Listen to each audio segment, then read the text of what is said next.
মুসা নবীর অনুরোধে নবী রহমাতুল্লিল আলামিন গিয়ে কমালেন কত? 50 বিয়োগ 45 আছে কত? লাস্ট বার যখন 5 আছে তখন মুসা নবী বলে আবার যান।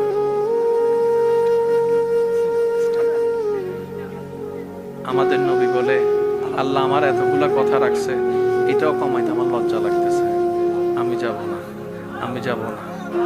সেই দিন যদি নবী আবার যাইতেন,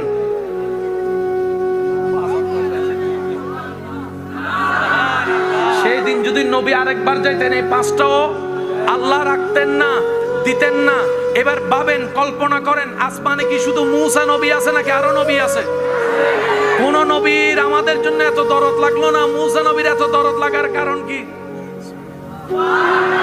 অন্য নবীরাও তো দাঁড়াতে পারতেন, সপ্তম আকাশের নবীও দাঁড়াতে পারতেন, ষষ্ঠ আকাশে মুসা নবীর সাথে সাক্ষাৎ। আল্লাহ পাক বলে এটাই আমার হিকমত, এটাই আমার কুদরত। নবীদের ভিতরে একজনের দোয়াকে আমি দেখার দোয়া কবুল করেছিলাম।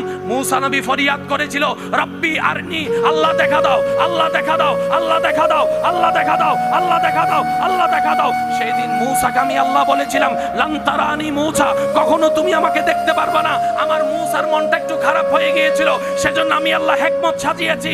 ও মুসা, আমাকে দেখতে না পারলো মনে আক্ষেপ রাখিও না, আজকে উনার দিদার তুমি বারবার করো, যে মুস্তাফা আমি রবকে দেখে গিয়েছে।